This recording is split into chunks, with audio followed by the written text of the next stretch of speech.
Chers amis, voilà. Donc nous sommes réunis pour parler un peu de la 27e session de travaux dirigés de Neuroconnectique et ensuite pour présenter la 28e. Qui parmi vous aurait envie de disserter, de raconter, d'évoquer comment pendant 1 ou 2 semaines il lui a été possible de prêter attention à ce qui pourrait être appelé donc sensorimoteur, entre guillemets bien sûr, sur le plan émotionnel et motivationnel, ou bien sensorivégétatif, ou bien végétativo-moteur, ce sont des terminologies un peu bizarroïdes, mais enfin, en attendant que la neuroscience trouve des termes beaucoup plus appropriés. À vous la parole.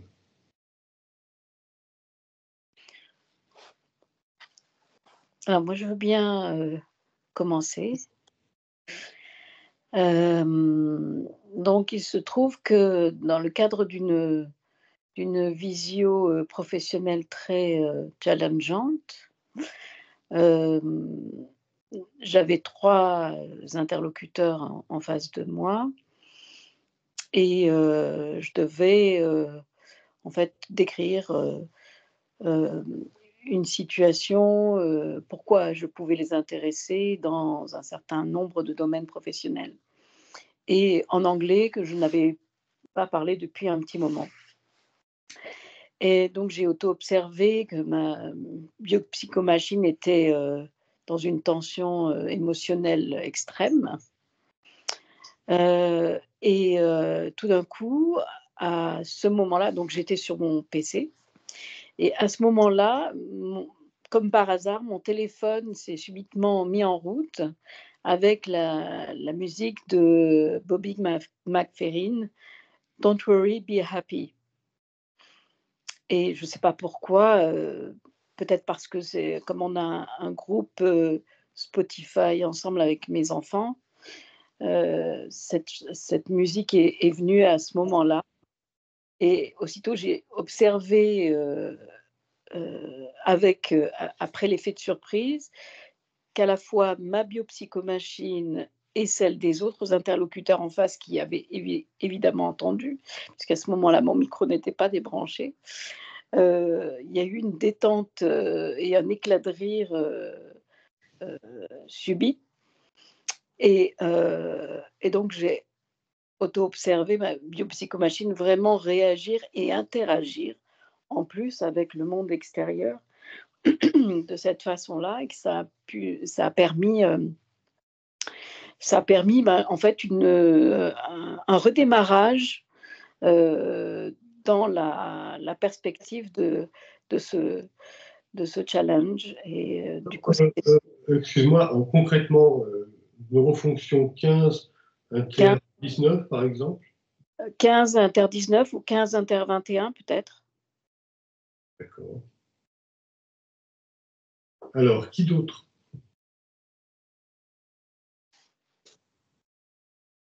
Moi, je vais bien lancer aussi.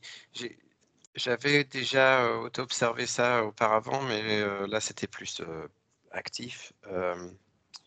J'ai lors de tensions émotionnelles, par exemple, lors de l'étude de sujets un peu complexes, un peu fatigants ou éprouvants, devant mon écran, par exemple, que ce soit au bureau ou chez moi, je stoppe souvent je stoppe plus activement, on va dire, qu'auparavant, la machine, et je tourne la tête pour regarder au loin. Et en fait, l'observation au loin d'un paysage ou d'un immeuble à distance aide à recentrer, en fait, à décontracter un peu je dirais enlever le bruit, donc décontracter. Donc c'est plutôt du 15 inter 17, je pense. Et j'utilise également ça pour, par exemple, du 20 inter 17 également, donc dans un rôle, encore une fois, vas-y, Danfil. 15 inter 21, parce que tu parles du son, non? J'ai bien compris. 15 inter 17, ce serait plutôt pour relaxer une vision.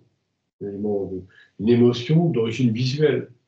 Alors que Oui, là, pardon, 15 intervint, je voulais dire. J'allais parler de mon rôle de manager dont j'avais parlé auparavant. Voilà. Donc pareil, en fait, ma biopsychomachine a tendance à répondre assez positivement à l'intersection avec la neurofonction 17 dans le cadre de tension émotionnelle ou dans le cadre de changement de rôle. C'est un peu une forme de purge. Donc je tourne la tête, je regarde au loin et la machine se purge et la mémoire vive peut se remplir à nouveau. Et je peux changer plus rapidement ou plus facilement, ou les deux d'ailleurs, de rôle. Voilà, ça c'est deux exemples très très récurrents dans la vie de tous les jours.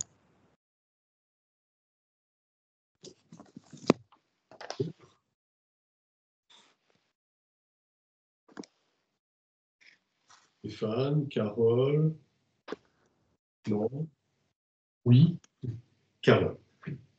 En ce qui me concerne, l'expérience que j'ai vécue, c'était plutôt c'est ce que j'ai ressenti du 16 inter 17.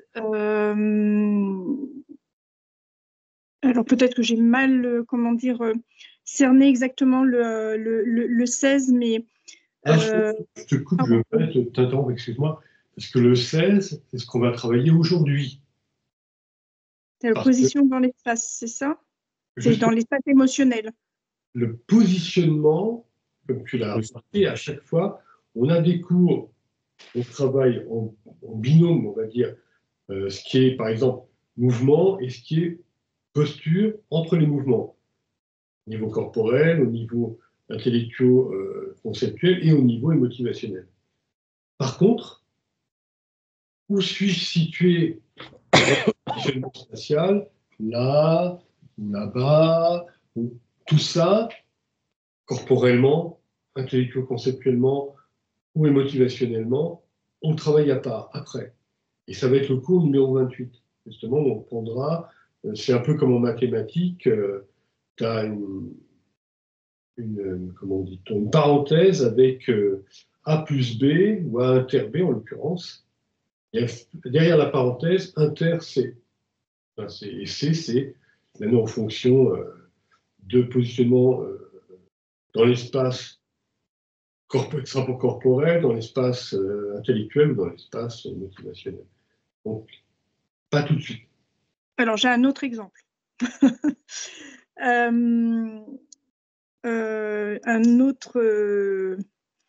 Une autre expérimentation qui, là, serait en rapport avec 17 inter 18. Enfin, je pense que c'est 18, mais vous allez peut-être me permettre de mieux cerner.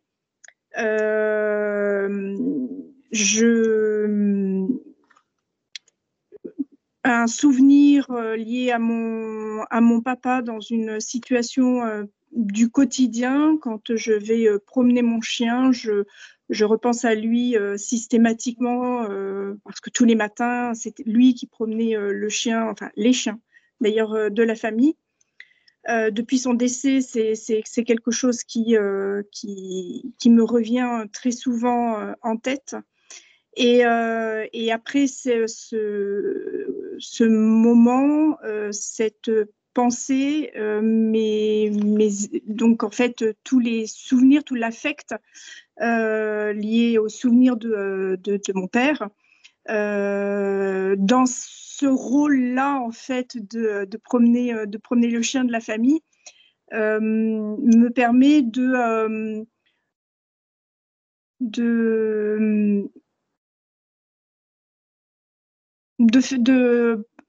alors, c'est peut-être 15 finalement, c'est une relaxation motivationnelle, mais également, je pensais plutôt à un mouvement motivationnel parce que je voyais véritablement le mouvement, les modifications se placer ou se mettre en place en fait quand je me remémorais tous les souvenirs liés à mon père.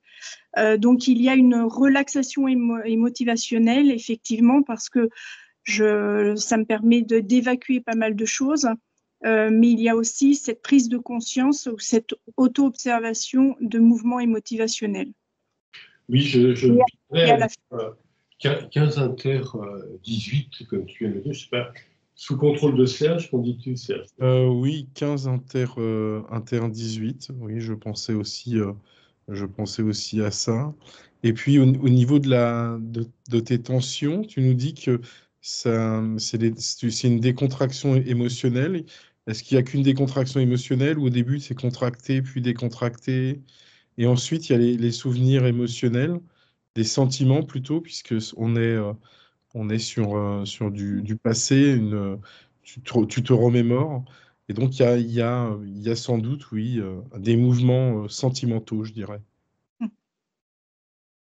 Alors, dans ce que tu viens de dire, Carole, j'avais une discussion récemment avec Soum pour préparer son article chapitre pour le prochain livre du non-connectique, et justement sur les neurones miroirs à impact sociaux, les neurones sociaux, et puis en dépassant ce qu'on a découvert au niveau des neurones sociaux ces dernières années, s'apercevoir qu'en neuroconnectique, on peut aller plus loin et on peut découvrir qu'on peut avoir des schémas très, très étonnants.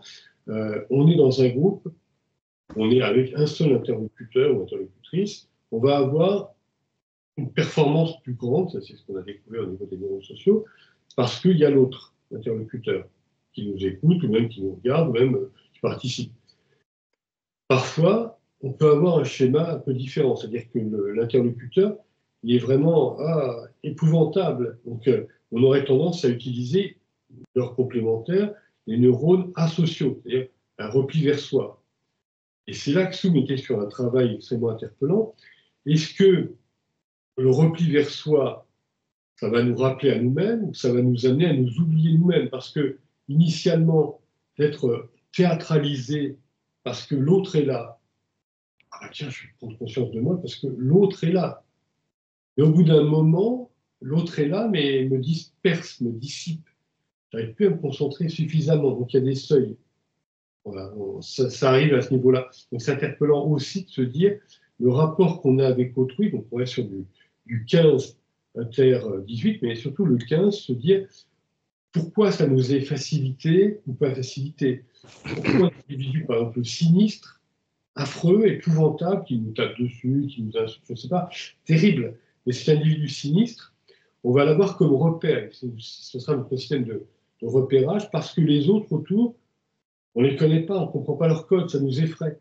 Et ce qui devient très intéressant, c'est de se dire comment notre cerveau va se sentir relaxé ou au contraire contracté émotionnellement, motivationnellement, alors que dans d'autres cerveaux, ce ne seraient pas les mêmes règles. Bon, c'est une parenthèse, mais qui enrichira le travail ensuite. Oui, je voulais juste ajouter pour Carole, effectivement, c'est des mouvements sentimentaux puisqu'elle elle est elle-même en mouvement, puisqu'elle elle promène ses deux chiens. Enfin, Un mouvement corporel, un mouvement cognitif aussi, voire intellectuel. Cognitif et mouvement et motivationnel. Oui. Donc c'est bien un mouvement. Alors, je me posais la question de savoir. Pardon, je me posais la question de savoir si j'étais pas aussi dans une forme de rôle par rapport le fait que j'endosse un peu le même rôle que mon papa dans ce cadre-là. Donc il y avait aussi cet aspect-là. Il y a un clin d'œil avec la réflexion notamment d'Amaury juste avant.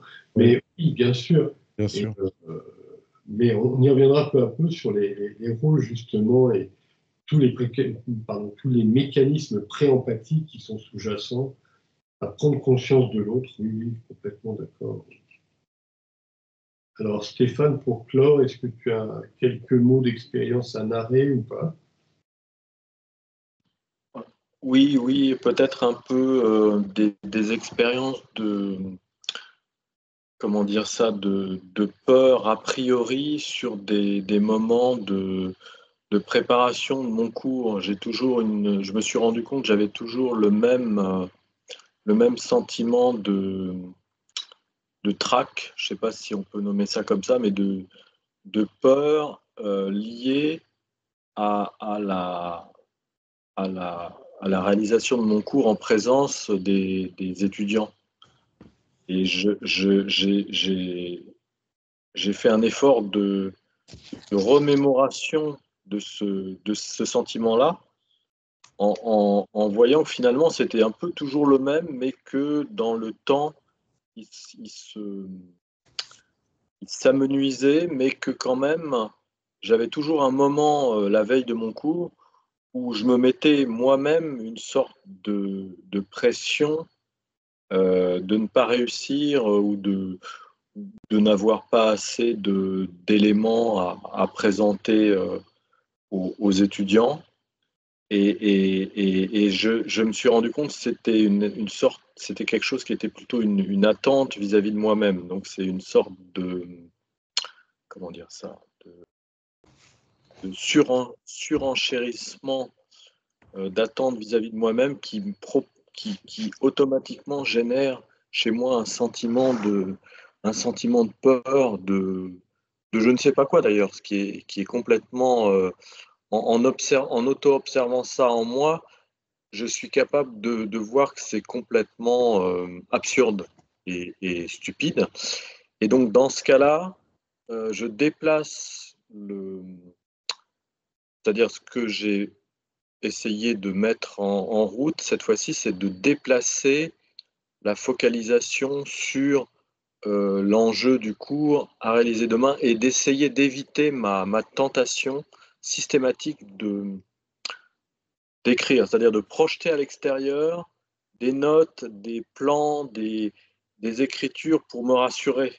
Parce qu'en fait, le mouvement, c'est l'émotion monte, donc c'est une attente, d'abord une attente, ensuite une émotion qui monte, qui est liée à cette espèce d'implant, quand j'étais petit sûrement, de faire le mieux possible. Donc ça monte, l'émotion monte, et là, ça me met vraiment dans un grand désarroi. Et ensuite, le mouvement naturel, c'est justement de mettre en route le corps pour extérioriser des repères, pour me rassurer moi-même sur le contenu de mon cours. Alors qu'a priori, le cours, ça fait des années que je le réalise, donc j'ai aucune raison objective d'avoir ce sentiment de peur ou d'ajouter quelque chose. C'est vraiment... Et donc j'ai aussi auto-observé qu'en cours, quand je suis dans le cours, c'est que je peux avoir cette réaction. Et là, c'est pareil, je me réfugie dans mes notes. Donc visuellement, enfin, au niveau des mouvements, je m'empare de mes notes et puis je regarde mes notes. Donc j'active la fonction visuelle. En même temps, il y a l'émotion qui monte. En même temps, je commence un petit peu des fois à bégayer. Voilà, c'est vraiment c'est quelque chose qui quand ça monte, c'est très fort. Et voilà. Alors, ce que tu dis, à 15h19, ça rappelle un peu ce que disait Isabelle au début. Mais là, toi, tu as deux orientations qui ont paru interpellantes. Alors, la première, bon, 15h19 qui se transforme en 15h18, c'est-à-dire que quand quelqu'un en toi prend conscience qu'il y a une contraction émotionnelle et que c'est lié à une fixation, donc à une posture émotionnelle fixe, bah, tu essaies un mouvement. Mais le second aspect que j'ai trouvé extrêmement intéressant et qui va nous amener vers la suite du programme, notamment le cours numéro 29, c'est de pouvoir justement utiliser la matière corporelle, la réalité corporelle, connectée à la réalité motivationnelle. Et à ce moment-là, évidemment, ça change complètement tout. C'est-à-dire qu'on se retrouve avec la possibilité de se dire, ce que tu viens d'énoncer, tout simplement, je m'auto-observe figé émotionnellement, bon, posture émotionnelle fixe, je décide de changer d'émotion, donc de sentiment, donc peu à peu mouvement et motivationnel, et pour y arriver, je mets d'un mouvement corporel. Et là, je vais prendre mes notes, je vais regarder là-bas, et ça va dépasser le bégaiement dont tu viens de parler. Donc là, on est tout à fait dans des connexions neuronales qui nous permettent de dépasser des blocages. Extrêmement intéressant. Oui, oui, oui. J'aurais dit aussi qu'il se situait dans un rôle, et donc dans du 20, Inter 18, Inter 19, plutôt du Inter 19, il ressassait des problématiques émotionnelles dans un 20 Inter 19. Oui, c'est un rôle très, très spécifique. Ça se joue dans cette situation en relation avec moi-même et avec les Bien étudiants. sûr, bien sûr. Dans d'autres situations, j'ai pas vraiment ce type d'angoisse ou de préoccupation qui monte comme ça. Non, mais Je me suis... oui, c'est le rôle émotionnel du professeur. Oui, Alors, permets-moi, puisqu'on c'est parlait, un certain genre de professeur. on parlait récemment, tous les trois ici présents, mais pour ceux qui nous écoutent, à commencer par Carole et Amaury ici présents, on a parlé récemment d'intelligence artificielle et notamment justement des répétiteurs, donc les professeurs d'université et autres, qui vont être remplacés par de l'intelligence artificielle. Or, il y a peut-être au fond de toi une inquiétude par rapport à un double processus, c'est-à-dire que si tu répètes, et tu viens de le dire, tu répètes ton cours depuis des années, forcément, d'une certaine manière, quelqu'un en toi se dit, mais est-ce que les gens qui m'écoutent sont plus formés qu'avant? Et quand ils m'écoutent, se disent, bah oui, bah on connaît déjà. Alors que 10 ans avant ou 20 ans avant, ils disaient, oh, c'est nouveau, c'est génial. Donc, la solution, elle est peut-être aussi en toi de te dire, est-ce que je suis suffisamment apporteur de nouveautés, d'informations, nouveautés de réflexion, de cogitation? Non, parce que j'ai vérifié ce que tu viens de dénoncer, j'ai vérifié, et ce n'est pas le cas. Il y a quasiment aucun étudiant qui connaît déjà a priori les aspects de ce que j'enseigne. Et je vérifie toujours. Je vérifie au début de mon cours, je leur demande d'où ils viennent, ce qu'ils connaissent. Donc ça, c'est non. Donc, c'est vraiment intrinsèque à ta machinerie Oui. fonctionnante. Oui. Par contre, les étudiants, oui, mais enfin, c'est pas le sujet là. On n'est pas dans ce sujet. Les étudiants sont différents. Les étudiants actuels cogitent différemment des étudiants il y a quelques années. Ça, c'est clair. Donc ça, à mon avis, ça rejoint le travail peut-être dans les cours suivants, qui fait que dans un certain état, on peut capter ou entendre un peu je sais pas comment dire, mais les attentes des personnes. Si on est dans un état de relaxation assez fort, ça a évidemment une induction sur le cheminement du cours lui-même. C'est-à-dire que les thèmes, ce thème-là va être plutôt mis en avant parce que ça correspond aux attentes du groupe ou de certaines personnes. Ça, moi, je peux le ressentir. A posteriori, je peux voir que le cours lui-même se transforme en fonction des individus et de leurs attentes pendant le cours en temps réel. C'est-à-dire que j'ai beau, mettons, écrire quelque chose qui est fermé, en réalité, ça s'ouvre lorsque c'est mis en relation avec ce groupe-là. Et en fonction des réactions aussi visuelles, par exemple, si j'observe les visages, je peux moi-même évidemment transformer le discours et aussi ma posture émotionnelle par rapport à chaque personne. C'est un jeu d'interrelation qui est très subtil d'ailleurs, parce que c'est très très rapide. C'est très subtil d'entendre quand tu parles quelques neurontiens qui nous disent que pour assurer l'adaptation du cours, je vais changer le discours. Mais avant le discours, il y a une sorte de configuration d'esprit qui fait que ce que je vais énoncer se transforme. Donc il y a une sorte d'attente sur des thématiques. Là, on a toujours, finalement, toujours la problématique de la non-fonction 15 qui se stabilise ou pas avec la non-fonction 19 ou la non-fonction 18, ou même, ça a été dit notamment, c'était par Carole, oui, le rapport à la non-fonction 20. Oui. Bon. On attaque le cours suivant. On y va, oui. Alors, cours numéro 28. Donc là, l'objectif, c'est précisément d'insérer dans tout ce qu'on a étudié précédemment sur le plan émotionnel, motivationnel, la non-fonction 16, c'est-à-dire dans quelle étagère, dans quel positionnement émotivationnel suis-je? Et ça, c'est souvent très particulier parce qu'on ne se rend pas compte que on parle, on vit, on écoute les autres, on est dans une action donnée. On ne se rend pas compte que c'est lié à une ambiance émotionnelle qui est autour de nous, qui est en nous. Et c'est elle qui peut tout modifier. C'est-à-dire que ça va dans des processus très étonnants. On va quelque part, on ne se sent pas bien, on y retourne, on se sent très bien. Mais finalement, c'est toujours le même personnage.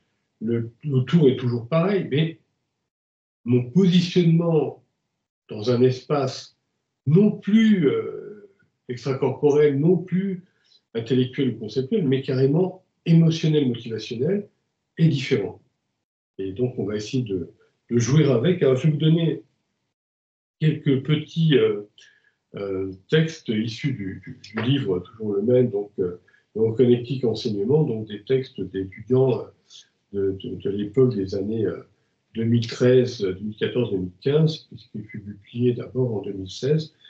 Donc, une connexion neuronale entre 17 inter 15, inter 16. Donc 17 inter 15, c'est donc on est toujours dans ce rapport à ce qui est visuel et dans l'émotion qui est en nous, d'origine visuelle. Et puis le 15, donc si on a une émotion bloquée, au contraire très, très relaxe, très fluide, et quand on a attrapé tout ça, bien on le connecte avec la non-fonction 16, c'est-à-dire justement dans quel espace, entre guillemets, et motivationnel suis-je en ce moment. Alors, quelqu'un nous avait écrit « Le souvenir ému laissé par l'image d'une galaxie spirale me transporte, et j'auto-observe mon état constatant que cette émotion est fluide, qu'elle s'auto-amplifie machinalement.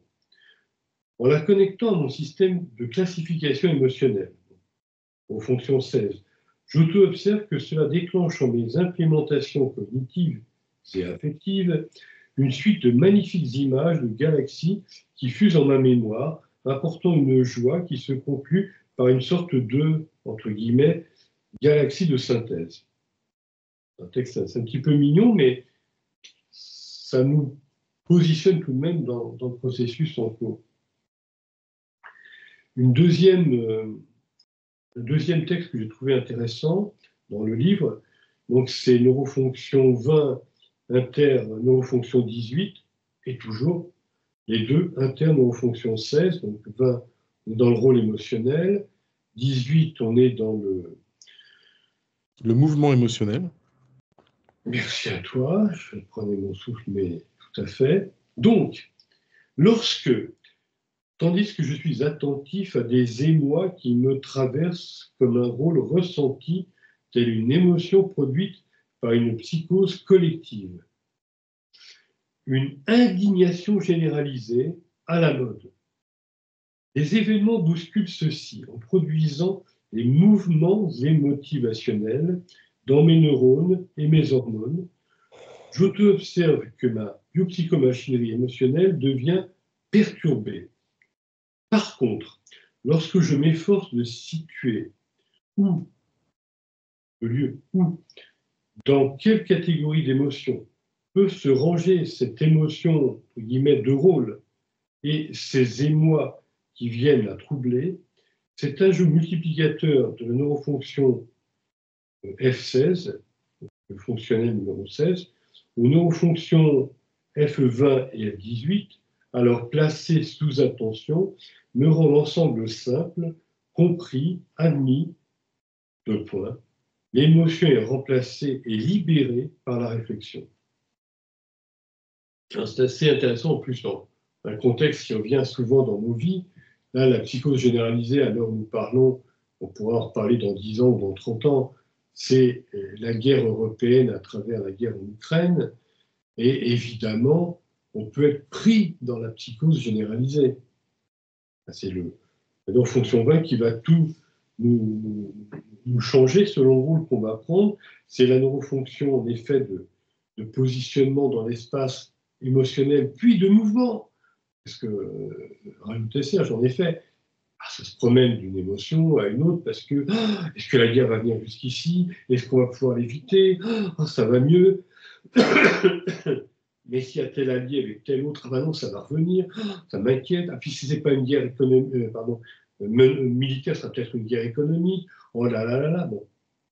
Et toutes ces émotions qui se promènent, ces mouvements émotionnels en nous, tous ces rôles qui nous traversent, et derrière, bien, on a compris que c'est parce qu'il y a cette ambiance, cette psychose généralisée qui est là. Donc c'est intéressant d'en prendre conscience. Parce que si on en prend conscience, eh bien, en effet, ce que concluait l'auteur de ce petit texte, on passe de l'émotion à la réflexion, on se dit, mais oui, mais si la guerre tombe dessus, j'y serai. Si elle ne tombe pas, ce n'est pas la peine de m'angoisser pour rien. Hein, c'est un peu Stéphane face à ces étudiants qui pourraient être terribles, puis finalement, peut-être pas. Alors, un troisième texte que j'ai sélectionné parce que, et là, il mérite d'être en dernier, vraiment, j'ai trouvé vraiment interpellant. Vous allez entendre la conclusion de celui ou de celle qu'il a écrit à l'époque, donc vers 2016, on va dire. Je détecte un rôle entre tirets émotionnel, se jouant fréquemment dans mon tout-système émotionnel. Citation. Je déteste un tel, penserait l'ancien Moageux, qui était enfermé dans son seul stade 1 de veille. Traduisible par, citation, quelques neurones affectifs miens détestent un tel. Fin de citation. Pensent mes neurones intellectuels depuis un grand jeu libéré de ces carcans au stade 3 de veille. Plus précisément, on parle vraiment très fort, j'auto-observe que mon neurosous-système émotionnel est tendu quand le rôle ne m'appartient pas, et au contraire que mon neurosous-système émotionnel est détendu quand ce rôle est mien. Et je vais vous dire, évidemment, c'était une connexion neuronale 20 inter 15 que l'on connecte à inter 16. Donc la fin, je le voyais notamment Serge qui opinait du chef, il est vrai que c'est vraiment un peu interpellant, je me permets de vous le relire parce que très fort.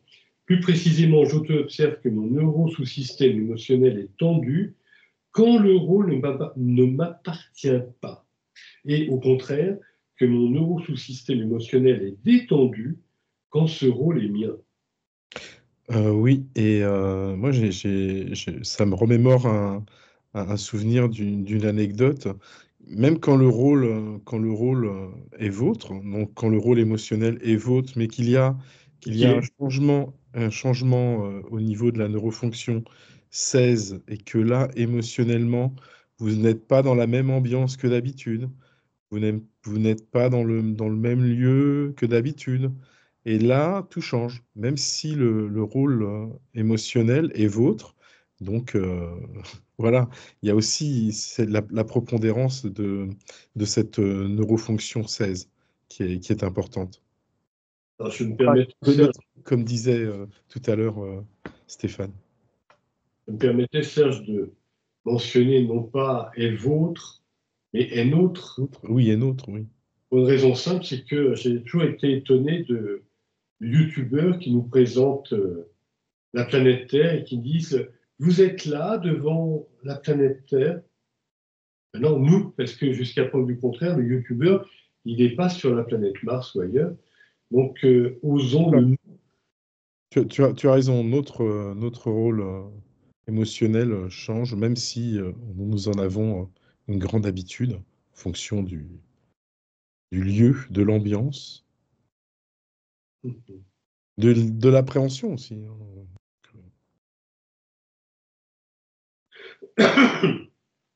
Alors, excusez-moi.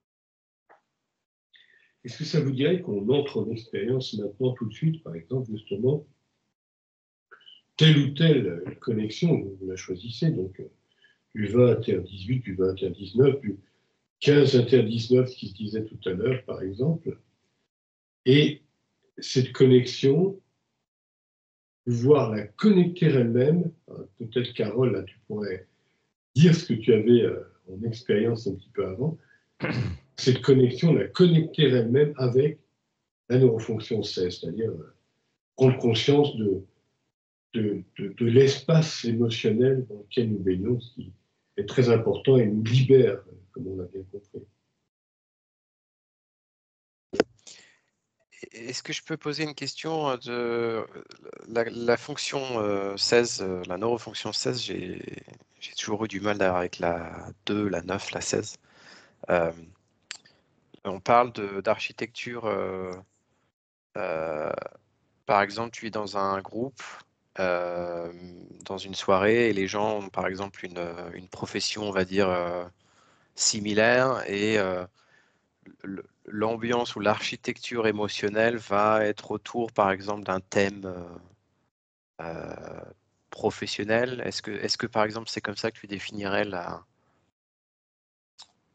l'ambiance ou l'architecture émotionnelle?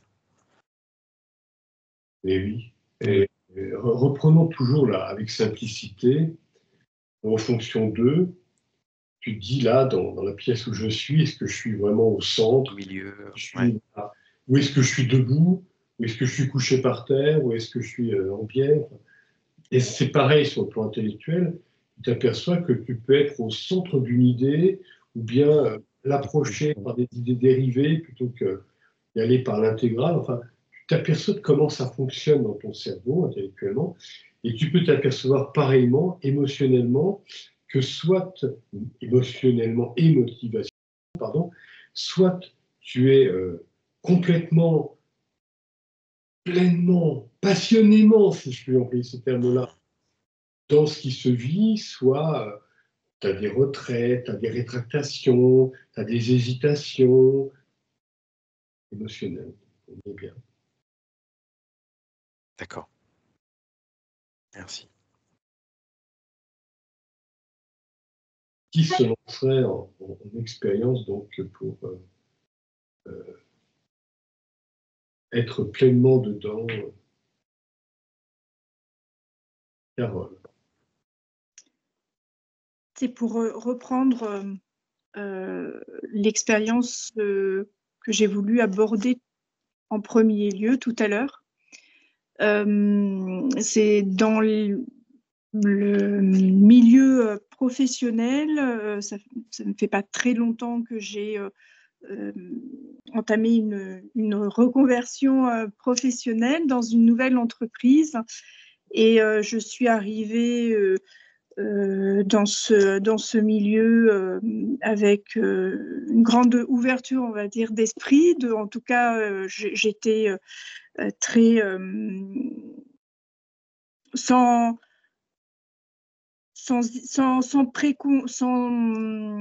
préjugés, voilà, j'allais dire idées préconçues. Et dans les premiers échanges avec des collègues, il y a eu tout de suite des questionnements très, comment dire, très tendus sur l'ambiance, sur l'image que cette entreprise pouvait avoir à l'extérieur. Et j'ai remarqué que je me laissais en tout cas ma biopsychomachine, quand je ne prenais pas la décision de stopper ce qui se passait en moi, effectivement, ma biopsychomachine se laissait manger un peu, phagocyté par cette ambiance. Et je devenais, ou en tout cas, dans cet espace, je ressentais moi aussi de la tension. Et à un moment donné, j'ai décidé de stopper, de m'écarter en tout cas de cette ambiance, ou de ces relations que je pressentais presque un peu, non pas toxiques, ce serait un petit peu fort, mais qui avaient tendance à me tirer vers quelque chose que je ne ressentais pas véritablement, mais simplement parce que c'était l'ambiance qui existait. Et c'est comme s'il y avait un agglomérat finalement d'émotions identiques comme si ça faisait tache d'huile aussi. C'était assez impressionnant. Et j'ai pris la décision de sortir de ce groupe, si on peut dire, et d'être un peu révolutionnaire en disant non, moi je veux mon indépendance. Donc voilà, j'ai suffisamment de recul et d'expérience, puisque je suis l'une des seniors justement dans l'entreprise, pour ne pas me laisser phagocyter, comme je le disais tout à l'heure. Donc c'est vraiment arriver sans a priori, et finalement en fonction de l'ambiance qui existe, de réagir de la même façon, ou pas, en fonction de la décision que l'on prend. Ah, juste une remarque avant de laisser la parole à Stéphane. Ce que tu viens de dire, Carole, c'est très intéressant, parce que c'est reprendre le monde à l'envers, c'est-à-dire la neurofonction 16 qui apparaît en premier, qui va te permettre, après un couplage avec d'autres neurofonctions, justement, notamment 20 et 15, pour te dire, face au rôle émotionnel que je joue, comment garder ma liberté en étant plus fluide, alors que tout ça me contracte épouvantablement au niveau des émotions. Donc, c'est interpellant et intéressant comme démarche inverse. Oui. Alors moi, j'avais le sentiment plutôt que la neurofonction 15 était la première, parce que j'étais arrivée vraiment détendue sur le plan, sans attente particulière, donc plutôt détendue dans l'entreprise. Et c'est après que dans ce que j'ai l'impression d'avoir vécu, c'est après seulement que la neurofonction 16 est apparue. Ou en tout cas, quand elle était tendue, que effectivement c'est ce cadre-là qui a tout changé. En même temps, c'est intéressant parce que c'est comme si tu répondais d'une autre façon, hors de la mienne, à la question d'Amaury un petit peu avant, parce que c'est une manière, oui, parce que mais c'est toi qui as raison, hein, c'est que moi je suis intéressé par la neurofonction 16 qui s'ajoute aux autres pour le cours d'aujourd'hui, mais en réalité, fonctionnellement parlant, oui, c'est d'abord on attrape des neurofonctions qui sont plus, on va dire, en fonction de nous-mêmes, avant d'avoir une neurofonction plus globale de positionnement dans l'espace, corporel, intellectuel ou motivationnel. Donc forcément, c'est une autre qui est apparue en premier, qui t'a marqué, en l'occurrence la 15, oui.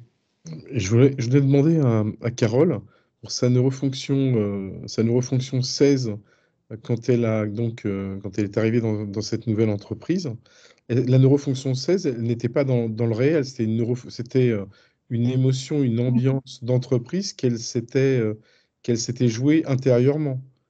C'est bien ça, j'ai bien compris. Et c'est ensuite, lorsque tu as été confronté à tes collaborateurs, aux collaborateurs, que là, l'ambiance a commencé à être différente. C'est bien ça? Non, je dirais plutôt que c'est pas une ambiance,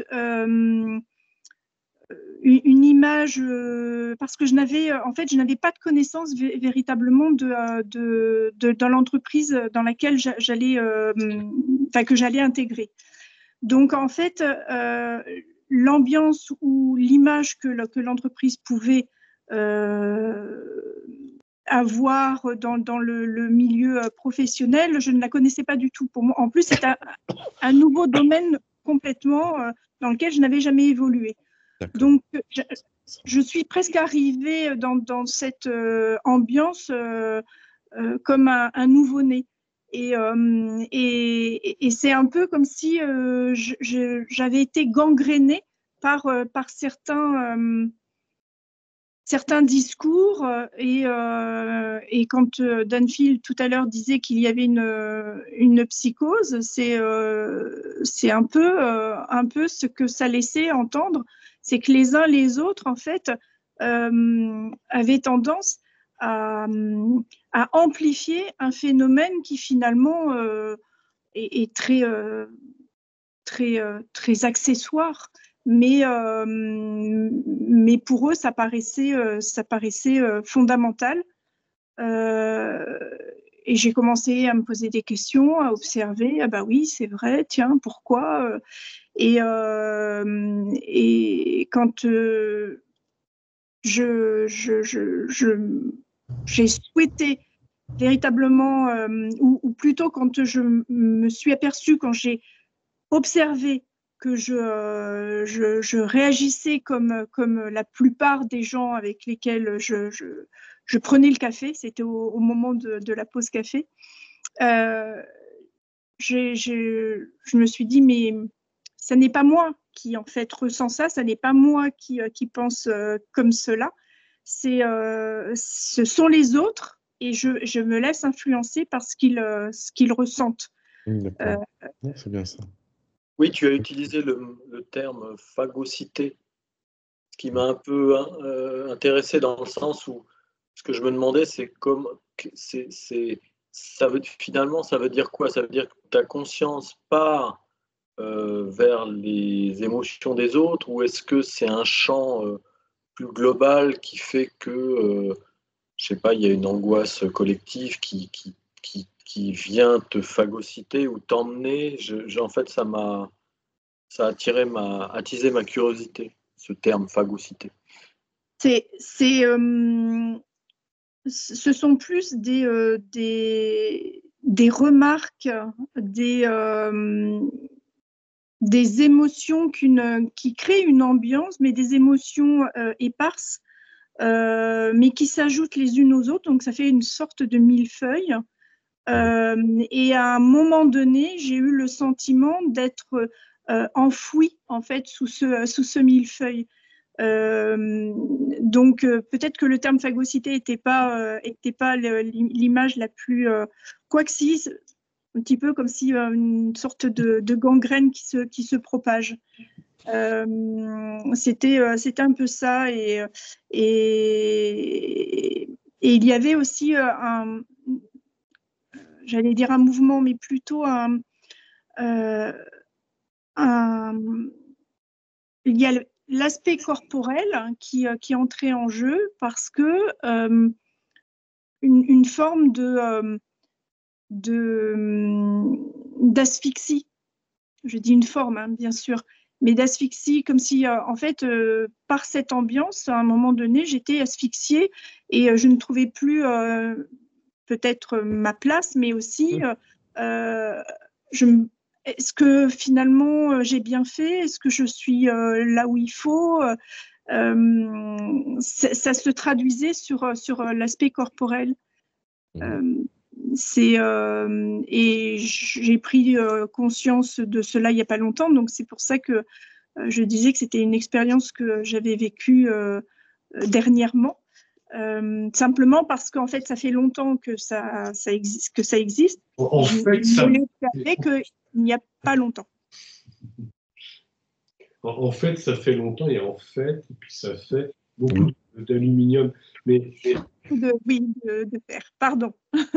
Mais pour revenir, oui, sur le travail expérimental de maintenant et pour les 2 semaines qui viennent, effectivement, je vous invite les uns les autres, et je nous invite, parce que je m'y colle aussi, à entrer dans l'expérience de se dire, non seulement je peux être observateur, observatrice à l'intérieur de soi de ce qui est, par exemple, on a parlé une tension émotionnelle, ou au contraire une relaxation, une fluidité émotionnelle, et puis, ça a été dit aussi, par exemple, une posture émotionnelle ou un mouvement entre plusieurs postures émotionnelles, par exemple.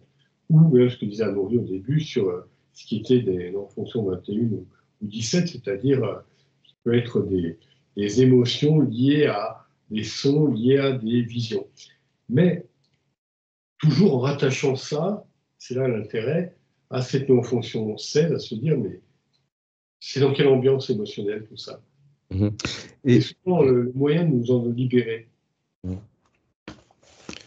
Et aussi, je voulais ajouter, quand on relate des expériences, on essaie, comme là tout de suite moi-même, on essaie d'être dans le réel, on essaie d'être dans le présent, dans l'instant. Donc là, si je me reconnecte et si je me regarde, je m'auto-observe dans la neurofonction numéro 16, déjà l'ambiance, même si je suis chez moi dans un lieu très connu, de moi-même, dans une position très connue dans l'appartement, il y a aussi cette émotion liée à l'ambiance émotionnelle parce que je suis devant vous, il y a la caméra, on est enregistré. Et puis même si j'ai l'habitude du rôle émotionnel d'aide, de professeur, pour les travaux dirigés, eh bien, il y a quand même une certaine émotion et je l'auto-observe en ce moment. Et au niveau aussi de la tension émotionnelle qui survient. Et malgré moi, donc j'essaie de me gérer au mieux. Et je suis dans le réel.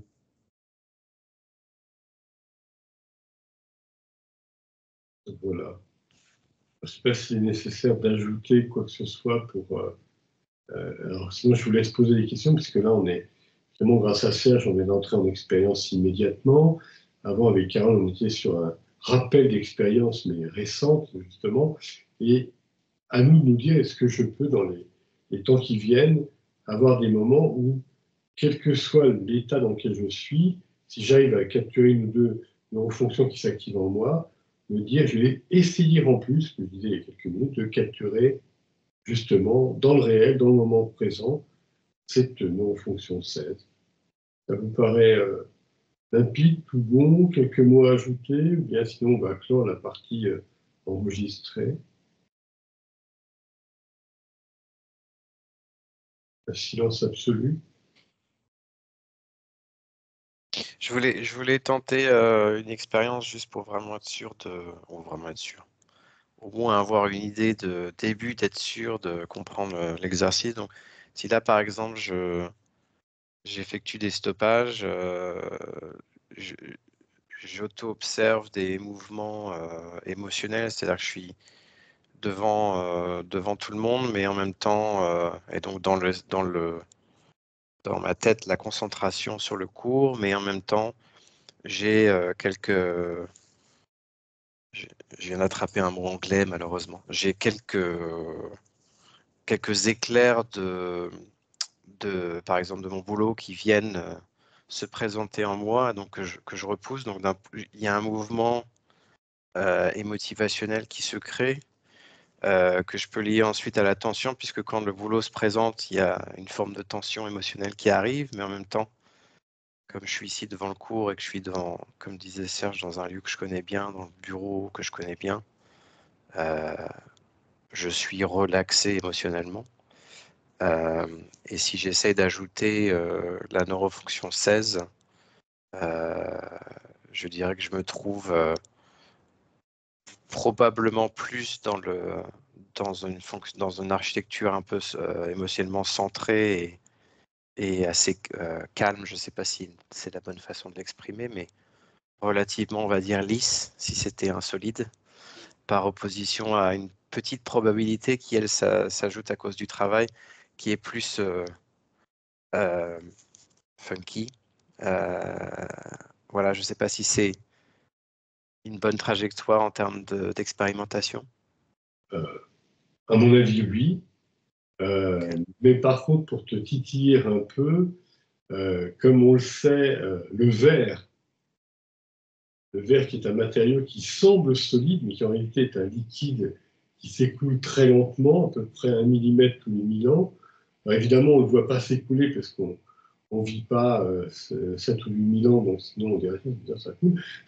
Donc, ce qui est très intéressant, c'est de pouvoir se dire que notre rapport à l'ambiance émotionnelle, je reviens un peu dans ce que tu viens de dire, et même dans ce que disait Carole avant, notre rapport à l'ambiance émotionnelle, ça peut être un rapport, et même ça rebondit aussi sur ce que disait Stéphane avant, parce que notre ambiance émotionnelle, elle est liée à ce qui est dans le moment réel, je reprends le terme de ça, dans le moment présent, mais aussi à ce qu'on a ajouté par divers moments présents.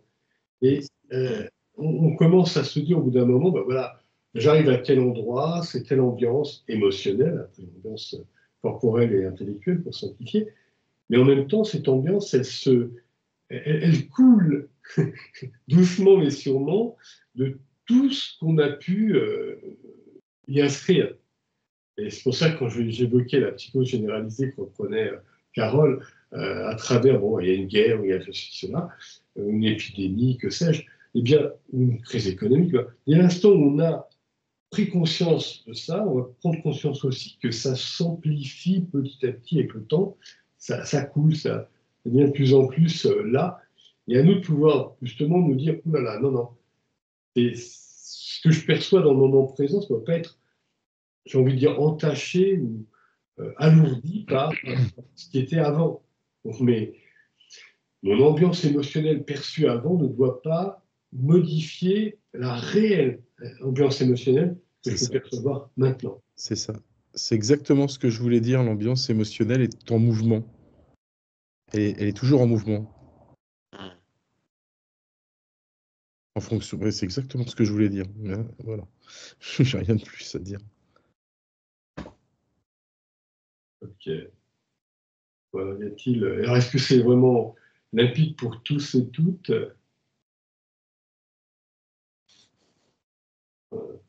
Ça va pour moi. Toi, Stéphane, en immobilité, là. Oui, c'est clair. Merci à toi. Bon, alors je coupe la partie enregistrée, la partie donc pour tous, pour toute l'humanité.